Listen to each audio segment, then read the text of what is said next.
ഭാഗമേഴ്. അമ്മാളു. നിനക്കിത്തിരി ഇളക്കം കൂടുതലാണെന്ന് എനിക്കറിയാം.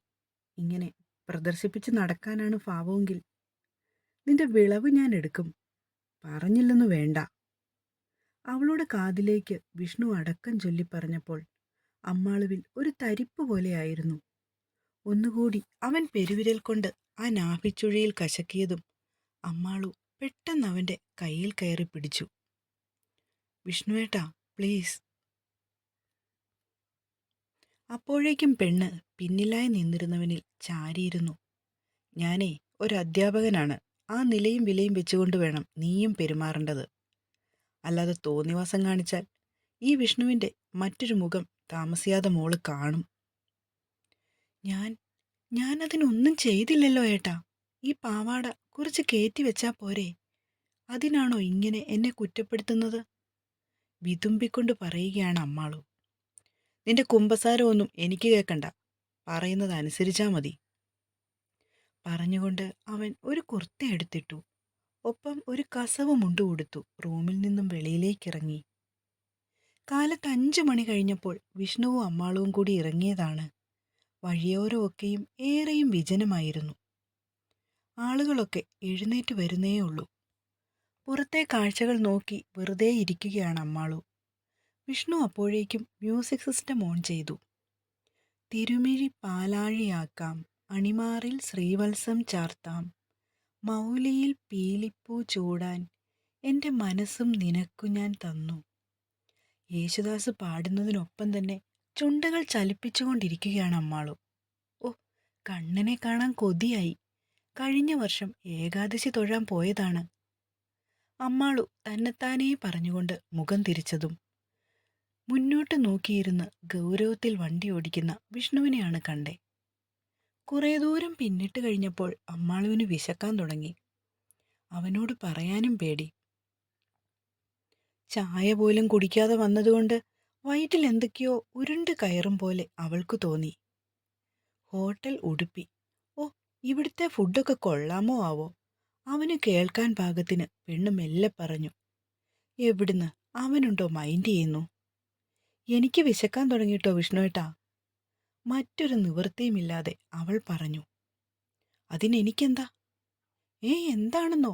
വിശന്ന് തല കറങ്ങുമാ, അറിയാമോ? നിനക്കിത്തിരി വിശന്നോട്ടെ. അഥവാ ചത്തെങ്ങാനും പോയാലേ ഞാൻ അങ്ങോട്ട് സഹിച്ചോളാം, അവൻ കടുപ്പത്തിൽ പറഞ്ഞു.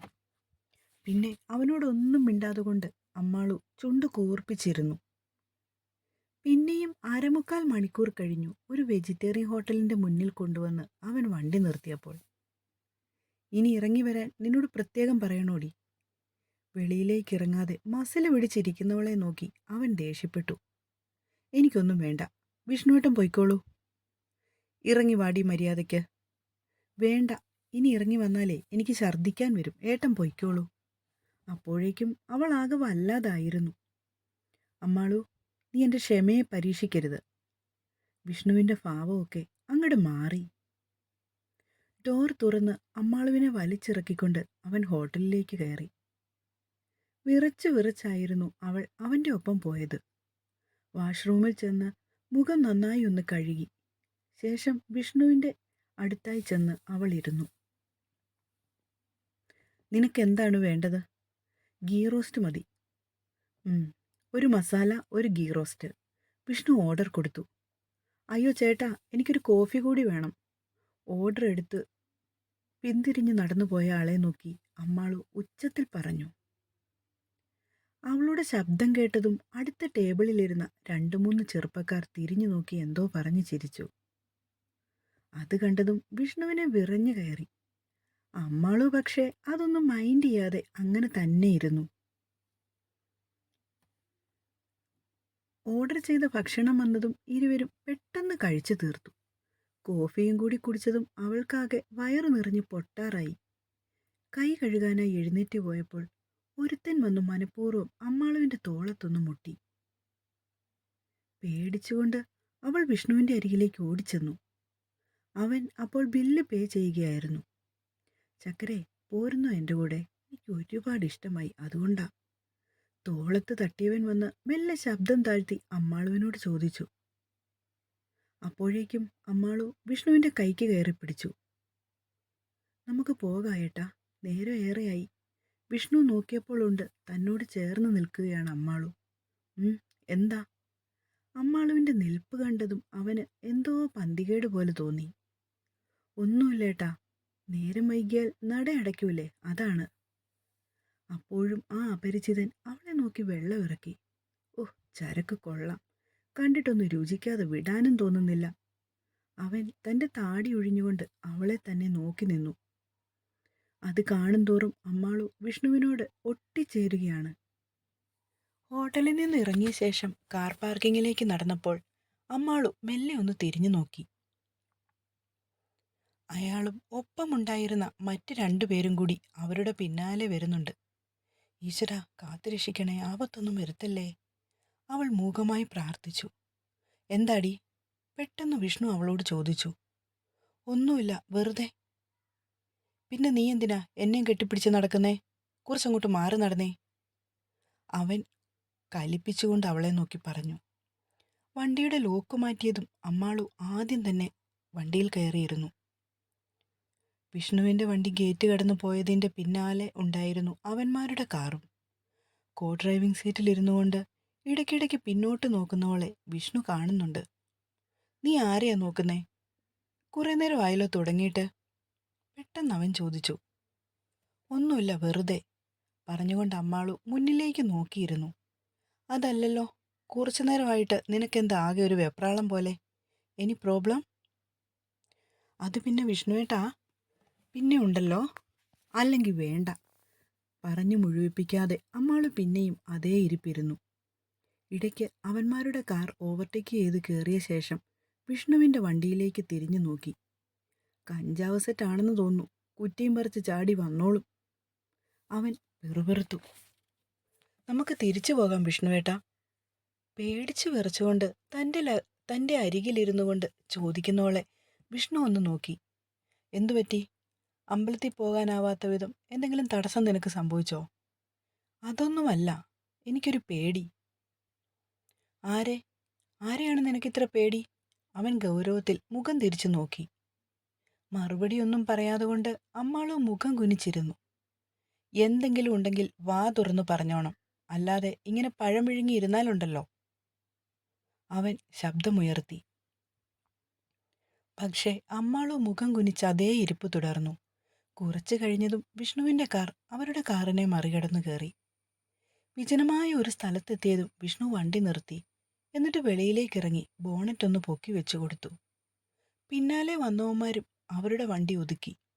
കംപ്ലൈൻ്റ് ആയോ ചേട്ടാ? എന്തുപറ്റി? എന്തോ ട്രബിൾ. എന്നാൽ പിന്നെ അതങ്ങ് തീർത്തിട്ട് പോകാമെന്ന് കരുതി. കാറിൻ്റെ അരികിലേക്ക് ഇറങ്ങി വന്നവന്മാരെ നോക്കി വിഷ്ണു പറഞ്ഞു. ഇനി ഇവിടെ അടുത്തൊന്നും വർക്ക്ഷോപ്പില്ല, ഒരു കാര്യം ചെയ്താലോ, ഞങ്ങളുടെ കൂടെ പോരെ, സിറ്റിയിലിറക്കാം. വിഷ്ണുവിനോടാണ് അവർ അത് പറഞ്ഞതെങ്കിലും അമ്മാളുവിലായിരുന്നു അതിലൊരുവൻ്റെ നോട്ടം. ഒരു മിനിറ്റ്, ഞാൻ വൈഫിനോടൊന്ന് ചോദിച്ചു നോക്കട്ടെ. വിഷ്ണു വന്ന് കാറിൻ്റെ ഡോർ തുറന്ന ശേഷം അമ്മാളുവിനോട് കാര്യങ്ങൾ പറഞ്ഞു. വേണ്ട, അവരുടെ ഒപ്പം പോകണ്ട, നമുക്ക് വേറെ വണ്ടി കിട്ടുമോ എന്ന് നോക്കാം വിഷ്ണുവേട്ടാ, പറഞ്ഞുകൊണ്ട് അവൾ വണ്ടിയിൽ നിന്നും ഇറങ്ങി. മോളെ, ഇവിടുന്ന് 4-5 കിലോമീറ്റർ കഴിയാതെ ഒരു കട പോലുമില്ല. തൽക്കാലം ഈ വണ്ടിയിലോട്ട് കയറിക്കോ, ഞങ്ങൾ ടൗണിൽ ഇറക്കാം. ഹോട്ടലിൽ വെച്ച് അവളെ നോക്കി വെള്ളമിറക്കിയവനാണ് താല്പര്യത്തോടു കൂടി അമ്മാളുവിനെ നോക്കി പറയുന്നത്.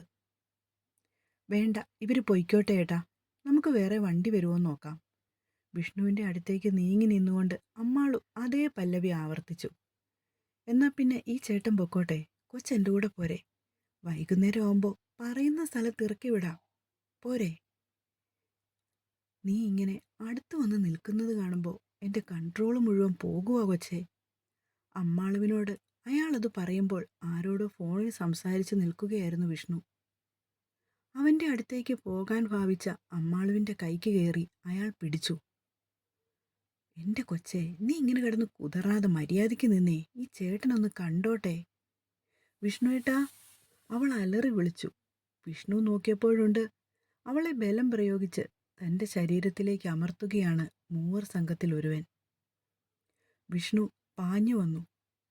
അവൻ്റെ വലതുകാൽ വായുവിലൊന്ന് ഉയർന്നു പൊങ്ങി. കൃത്യം അയാളുടെ നെഞ്ചിനിട്ടാണ് വിഷ്ണു കൊടുത്തത്. അപ്പോഴേക്കും അമ്മാളു ഉറക്കെ നിലവിളിച്ചു. വിഷ്ണുവേട്ടാ, നമുക്ക് പോകാം, വന്നേ പ്ലീസ്. അമ്മാളു അവൻ്റെ കയ്യിൽ പിടിച്ചു തൂങ്ങി. എന്നാൽ അതൊന്നും മൈൻഡ് ചെയ്യാതുകൊണ്ട് വിഷ്ണു അവളെ പിടിച്ച് വണ്ടിക്കകത്ത് കൊണ്ടുവന്നിരുത്തി. വെളിയിലേക്ക് ഇറങ്ങി വന്നു പോകരുത്, പറഞ്ഞില്ലെന്ന് വേണ്ട. അവൾക്ക് ഒരു താക്കീത് നൽകിയ ശേഷം വീണ്ടും തിരിച്ചു ചെന്നപ്പോൾ കൂടെയുണ്ടായിരുന്ന മറ്റു 2 പേരും കൂടി വന്ന് വിഷ്ണുവിനെ ആക്രമിച്ചു. അങ്ങോട്ടും ഇങ്ങോട്ടും കിടന്ന് പൊരിഞ്ഞ അടിയായിരുന്നു. വിഷ്ണുവിൻ്റെ മുന്നിൽ പിടിച്ചു നിൽക്കാനാവാതെ അവർ വിരണ്ടു. ഒടുവിൽ എങ്ങനെയൊക്കെയോ വണ്ടിയെടുത്തുകൊണ്ട് അവന്മാർ അവിടെ നിന്ന് രക്ഷപ്പെടുകയാണ് ചെയ്തേ. വിഷ്ണു വന്ന് തിരികെ വണ്ടിയിലേക്ക് കയറിയപ്പോൾ അമ്മാളു 2 കൈകളും കൊണ്ട് മുഖം മറച്ചു പിടിച്ച് പൊട്ടിക്കരഞ്ഞിരിക്കുകയാണ്. അവൻ ദേഷ്യത്തിൽ അമ്മാളുവിനെ നോക്കി പല്ലിറുമ്മി. എന്താടി, നിന്റെ ആരേലും ചത്തോ ഇങ്ങനെ കിടന്ന് മോങ്ങാന്? വിഷ്ണുവിൻ്റെ ശബ്ദം കേട്ടതും അമ്മാളു മുഖമുയർത്തി നോക്കി. വിഷ്ണുവേട്ടാ, എന്തെങ്കിലും പറ്റിയോ? അവൾ അവൻ്റെ മുഖത്തൂടെയെല്ലാം വിരലോടിച്ചുകൊണ്ട് നോക്കി. അടിപിടിക്കിടയിൽ വിഷ്ണു ഇട്ടിരുന്ന വേഷമൊക്കെ ആകെ ചുളിഞ്ഞ് ചെളിയും അഴുക്കും എല്ലാം പറ്റിപ്പിടിച്ചു. അയ്യോ, വിഷ്ണുവേട്ടൻ്റെ കൈ മുറിഞ്ഞല്ലോ, ദേ നോക്കിക്കേ, പറഞ്ഞുകൊണ്ട് അമ്മാളു അവൻ്റെ കൈത്തണ്ടയിൽ പിടിച്ചു. നിന്നോട് കൂടെ പോരുന്നോന്ന് അവൻ ചോദിച്ചപ്പോൾ നീ എന്താടി അതിന് മറുപടി പറയാതെ എൻ്റെ അടുത്തേക്ക് ഒട്ടി നിന്നത്? പല്ലിറുമിക്കൊണ്ട് വിഷ്ണു അവളെ നോക്കി. മറുപടിയൊന്നും പറയാതെ പെട്ടെന്ന് അവൾ മുഖം കുനിച്ചിരുന്നു.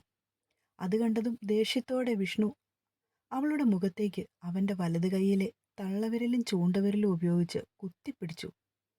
ആ വിഷ്ണുവേട്ട, വേദനിക്കുന്നു. ഒരുത്തം വന്ന് തോളത്ത് തട്ടിയാൽ പ്രതികരിക്കാൻ പോലും അറിയില്ല, അല്ലേടി നിനക്ക്? അത്രയ്ക്ക് പോലും വിവരമില്ലേ? നാശം പിടിച്ച സാധനം എൻ്റെ തലയിലോട്ട് വരികയും ചെയ്തു. എന്നിട്ടും അവളോടുള്ള അമർഷം തീരാതെ കൊണ്ട് പിന്നെയും അവൻ വായി വന്നതെല്ലാം വിളിച്ചു പറഞ്ഞു. ഇനി ഇങ്ങനെ മോങ്ങിക്കൊണ്ടിരുന്നാലുണ്ടല്ലോ, ഇവിടെ ഇറക്കി വിട്ടിട്ട് ഞാൻ എൻ്റെ വഴിക്ക് പോകും, പറഞ്ഞില്ലെന്ന് വേണ്ട. വിങ്ങിപ്പൊട്ടിക്കരയുന്ന അമ്മാളുവിനോട് കയർത്ത് പറയുകയാണ് വിഷ്ണു. എനിക്ക് പേടിയായിപ്പോയി വിഷ്ണുവേട്ട, അതാണ്. അത്രമാത്രം പറയാനേ അവൾക്ക് പറ്റിയുള്ളൂ.